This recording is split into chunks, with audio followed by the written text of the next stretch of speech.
Ce projet podcast est une initiative créée et proposée par la SBL de Podcast Factory Org avec le sponsor de Transforma Bruxelles Innovation Playground.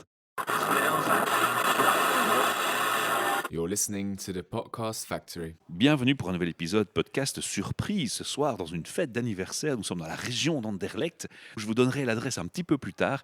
Et devant moi, j'ai le patron de l'établissement d'un nouveau concept. Et ce patron se prénomme Jean. Bonjour Jean et bienvenue à mon micro. Bonjour, bonsoir. Vous développez un concept assez innovateur, je trouve, dans la région de Bruxelles. Moi, je n'en connaissais actuellement pas d'autre, qui est un bar avec le thème du vélo, autrement dit la mobilité douce. C'est correct ? Oui, c'est ça. En fait, on est une brasserie, on brasse sur place et on ouvre de temps en temps la brasserie en mode bar, en mode concert, en mode événement privé ou public. Donc voilà.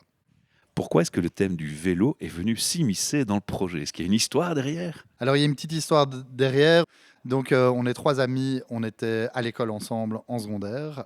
On est resté en contact. On a décidé de lancer une bière. On expliquera peut-être plus tard comment l'idée est venue. Mais au moment de choisir le nom de la première bière, on a commencé à réfléchir à qu'est-ce qui nous unissait tous. Et en fait, on est tous les trois cyclistes quotidiens. Donc voilà, pas cycliste sportif, je vous vois venir. Mais voilà, cycliste quotidien, cycliste transport, déplacement. On amène nos gamins à l'école à vélo, on va faire nos courses, on va en soirée à vélo. Donc la bicyclette est sortie pour le nom de la première bière. On s'est dit, c'est super. On va pouvoir avoir plein d'idées pour des nouvelles bières. Donc la BMX est sortie, la Tandem, la Gravel, le Folding maintenant. On a fait une quiz tax aussi en collab avec Hans Toumelings. Et donc voilà, on a encore plein d'autres idées de bières en réserve. On a plein d'autres vélos. On sait s'inspirer, évidemment. Vu le nombre de vélos et de mobilité douce, on peut s'inspirer, je dirais, à l'infini presque. On peut faire des variantes sur le thème.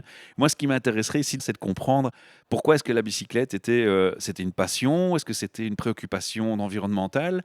Est-ce qu'il y a quelque chose qui se cache derrière ou c'est juste la passion du vélo ? Alors, c'est la passion du vélo, mais disons que le projet est quand même né autour d'une envie de s'inscrire dans quelque chose de durable. Voilà, on fait des bières bio. Alors, quand vous me dites que vous faites des bières bio, est-ce que ce sont des bières exclusivement bio ou est-ce que vous faites sans distinction toute forme de bière et pour étendre l'offre, vous faites aussi des bières bio ? C'est une nuance importante. Non, donc toutes nos bières sont certifiées bio. Voilà, toutes les bières qu'on brasse ici sont à base de 100% d'ingrédients issus de l'agriculture biologique. Vous essayez aussi de prendre des fournitures locales ?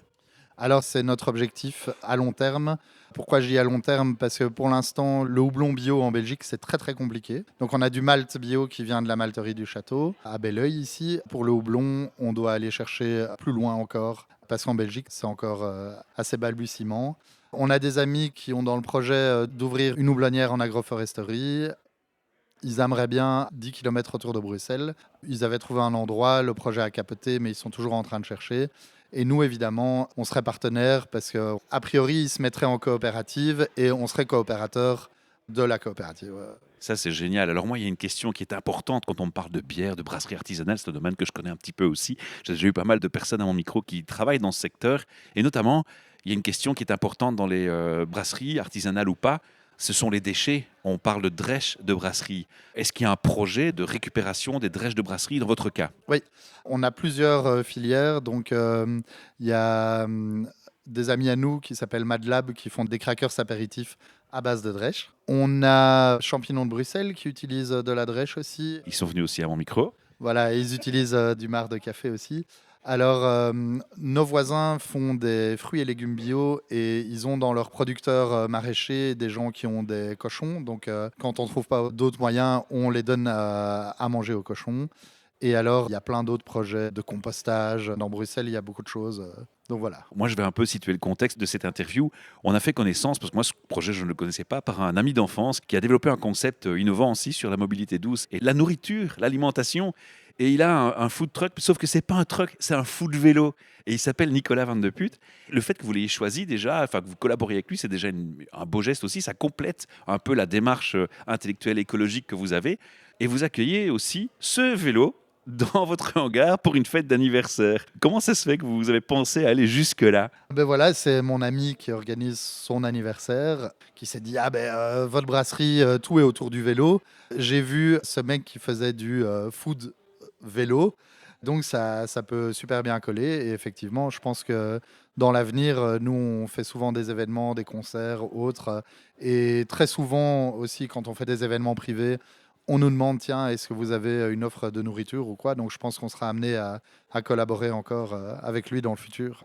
Ce qui était une assez bonne nouvelle, je pense, pour lui et pour moi aussi, parce que ça me donnera l'occasion de revenir peut-être vous voir.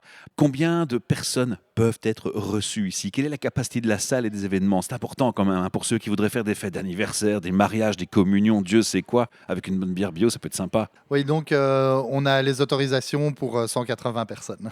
Parfait, donc 180 personnes, que ce soit en dessous ou 180, welcome. Alors, l'interview va se terminer doucement, on va pas être trop long aujourd'hui. Je vous inviterai une fois plus longtemps dans le studio professionnel où on aura un meilleur son et un échange un peu plus approfondi sur le sujet. Aujourd'hui, l'idée, c'était de déjà faire un petit teaser sur le sujet et annoncer un peu l'ouverture parce que je pense que c'est ouvert récemment, que vous allez aller plus loin dans les événements, vous l'aviez dit. Alors, moi, je vous invite, chers auditeurs, à faire une chose très simple.